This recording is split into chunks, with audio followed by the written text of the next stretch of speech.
All right. Hello, everyone, and thank you for taking time from your day to join us for another lunchtime webinar with Hendricks Wealth and Estate Management. My name is Jim Madel. I'm a financial advisor here with the firm. I'm joined today by Daniel Leitner, who is based out of our Illinois office, and then Tom Anderson, who's based out of our Bradenton, Florida office. And today we're going to look at ways you can leverage your employee benefits to best suit you and your short and long-term needs. We often view benefits package from our employer as just a necessary HR form, but it can actually be one of the most powerful financial tools you have. It's not just about health insurance and will we choose the HMO or PPO plan.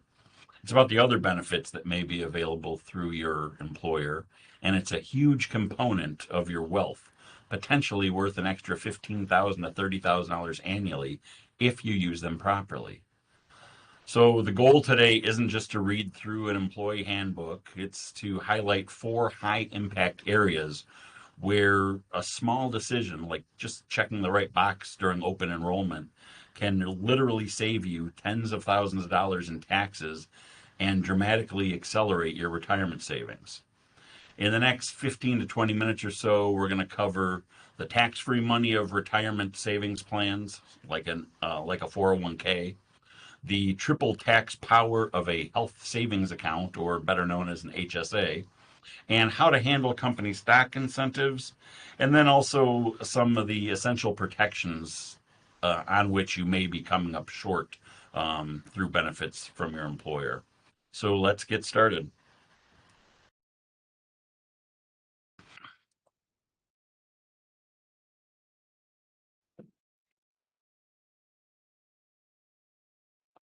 All right, let's start with the foundation. The 401k or 403b or 457 or simple IRA, whatever retirement plan is offered through your employer. And before I go any further, the benefit of a retirement savings plan, is probably as valuable, or if not more valuable, than even salary or vacation time that you may negotiate when you're searching for an employer. Most of the employer sponsored retirement plans, from here forth, I'm going to just refer to them simply as 401k plans, offer an employer match if you contribute to the plan. We call the employer match the free money because any employer match you receive is a 100% return on that portion of your investment. You can't find a better deal than that anywhere in the market. Contribution percentages to receive an employer match may vary depending on the plan you have. The most common in a 401k is something called a safe harbor plan. And that means that your employer will match the first 3% you contribute 100%, and then they'll provide a 50% match for the next 2% you contribute. So basically, if you put in 5% of your salary into the plan, they're going to match up to 4%. So it's like essentially getting a 4% raise just for being smart and saving for your own retirement. If you do nothing else, I urge you to contribute enough of your own money into your 401k or some sort of plan to capture the full company match. Missing out on that is just leaving free money on the table. So once you decide you're going to contribute to this plan, you'll need to have an idea of the best option for you between a Roth 401k, if it's offered through your employer, and a traditional 401k. And you'll want to know the difference, as this can save you a lot of money in taxes at some point in your life. So in our late 40s and 50s, we're generally at our peak earning years. So many of us default to the traditional or pre-tax contributions to lower our current tax bill today in exchange for paying taxes on the distributions when we withdraw the money in retirement. Many of us find ourselves in a lower tax bracket in retirement, so we've traded a higher tax bracket during our working years for a lower tax bracket as we'll pay as a retiree. However, when you're in your 20s and 30s, we're usually just getting started in our careers and may find ourselves in a lower tax bracket. In this case, we'd want to choose to fund the Roth portion of a 401k or whatever savings plan you have through your employer if it is offered by your employer, as your tax rates are probably going to be higher in retirement. So in basic terms, you'll voluntarily pay taxes on the contributions now, but it will grow and compound for completely tax-free distributions in retirement. The key here is, what is your tax rate now versus what is your tax rate going to be in retirement. Note that your employer match percentage can be either in traditional or Roth based on the specific rules and settings of your employer's plan. So that can change. So your portion might go into Roth, but your employers may still go into traditional.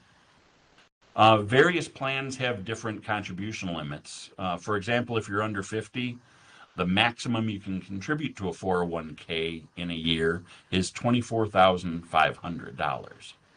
When you reach the magic age of $50, you can start contributing an additional $8,000 or $32,500 annually.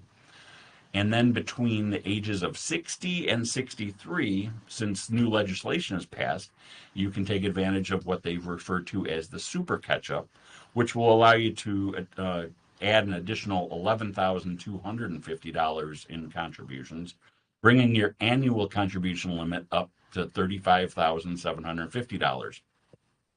That is for a 401k. Rules are different if you have a different type of plan out there, such as simple IRA, but that gives you the gist of what's available through a 401k through your employer. If you do have a question about how much or where you should be contributing in your employer plan, feel free to give me a call here at the office or set up an appointment, and we can go through and I can give you some guidance on that. Let's move on now to arguably the most powerful retirement tool available, the Health Savings Account, or HSA. It gets its power from the triple tax advantage it possesses. So, 1, contributions are tax deductible. 2, growth in the account is tax-free. And 3, withdrawals for qualified medical expenses are tax-free. A triple tax advantage. If you're eligible and have the financial ability, you should fully fund an HSA. For 2026, the HSA contribution limits are $4,400 if you're self-covered, or $8,750 if you're covering a family, with an additional $1,000 catch-up contribution allowed for those that are 55 and older. So the secret in the HSA is that after age 65, you can withdraw these funds penalty-free for any reason. So just like an IRA or 401k, and withdrawals are always tax-free if used for qualified healthcare purchases. If you use them for other purchases when you reach that age, they will be taxable at your income tax rate. But you don't pay a penalty. So it's like giving yourself an additional 401k plan or retirement savings plan. The smart strategy in an HSA is to invest the balance and let it grow. If you have the financial ability, pay for current medical expenses like co-pays out of pocket and allow the HSA balance to compound and grow over the decades. So to be eligible for an HSA, you must meet the following requirements. So many people say, well, how do I get an HSA? And not everyone's eligible. So first, you must be enrolled in an HSA qualified high deductible health plan. So what does that mean?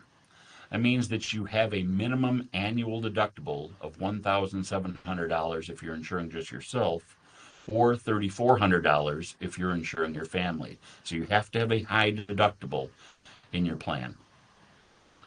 You can't already have a general purpose FSA or flex spending account, a health reimbursement account, which is also known as an HRA, or be on TRICARE or VA benefits. 3, you cannot be enrolled in Medicare. And 4th, you cannot be claimed as a dependent on another person's tax return. So those are the things you need to be qualified for to be eligible for an HSA or rolling into an HSA account. All right. Another vital tool that's available, check with your employer and see. Not everyone has high deductible plans available. If your employer does and you have the means to do it, an HSA is another good route to go. Now let's talk about having too much of a good thing.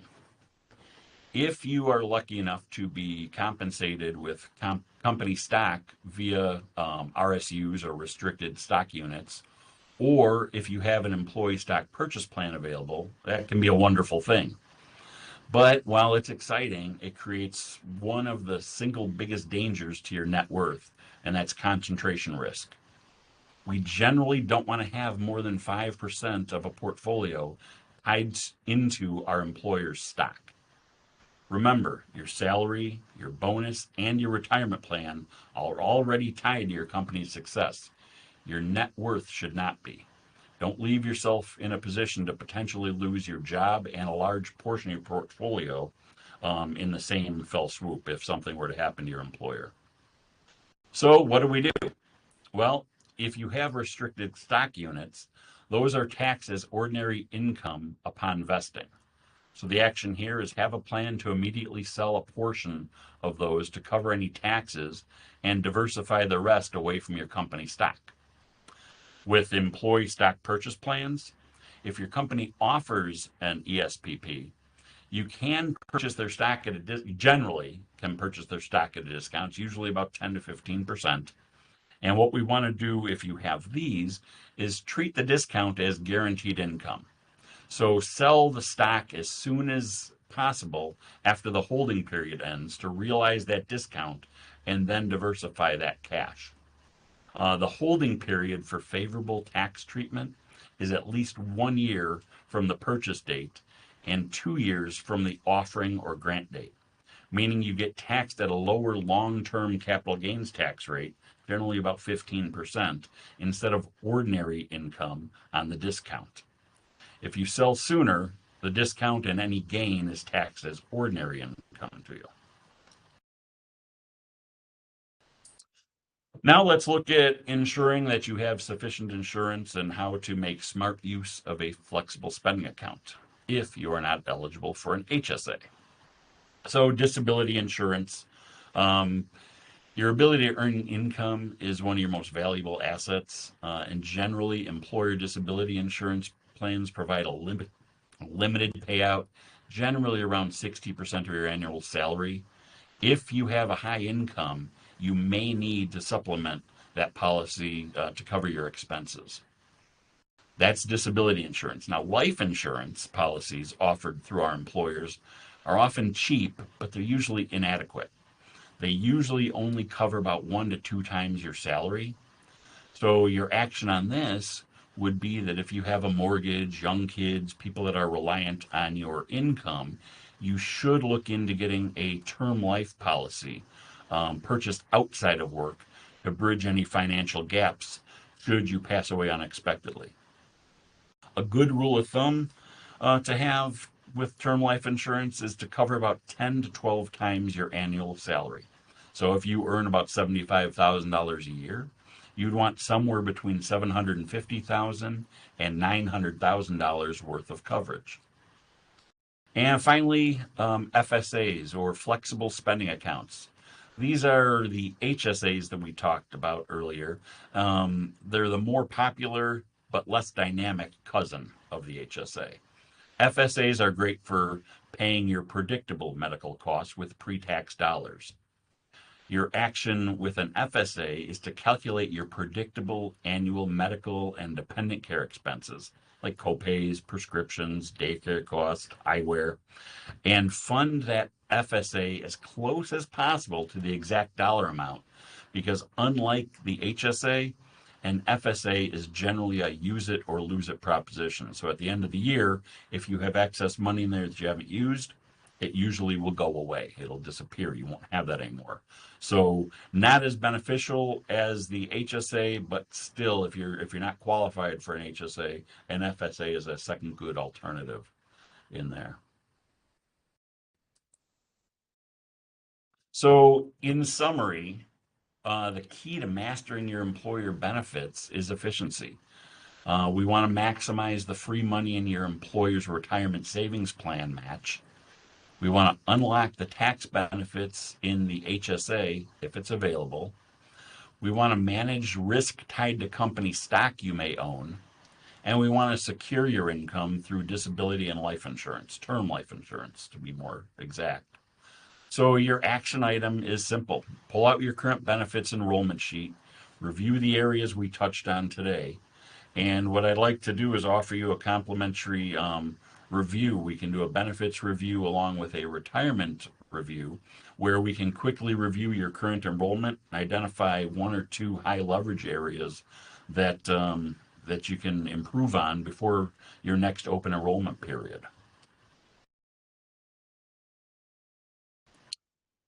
So that's it for taking advantage of your employer benefits to provide long-term wealth for yourself. Looking ahead, next Wednesday, we will have Sean Hendricks doing a webinar, same time, same place, on how do trusts actually work. So some good insight there from Sean. And then on February 11th, Daniel Leitner, who you see on your screen there, will be talking about the benefits of paying off debt versus investing with those same dollars. So some good insight coming up there. We're going to be having some Q&A coming up here. So if anyone has any questions, please type them in the Q&A box. And for future webinars, you can feel free to visit our website at hendrickswealth.com. And up at the top, you're going to see an events tab. You can click on that, and that'll show you any of the sessions we have coming up in the future. So let's see if we have any questions out there.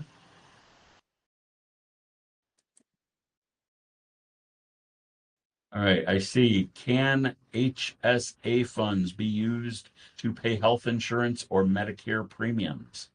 No, unfortunately, they cannot be used for that purpose. That is one thing they can't be used for. They can be used for a lot of things, but we can't pay our health insurance or our Medicare premiums via the HSA funds. So good question. Thank you. If there are any more, I will hold on for a moment.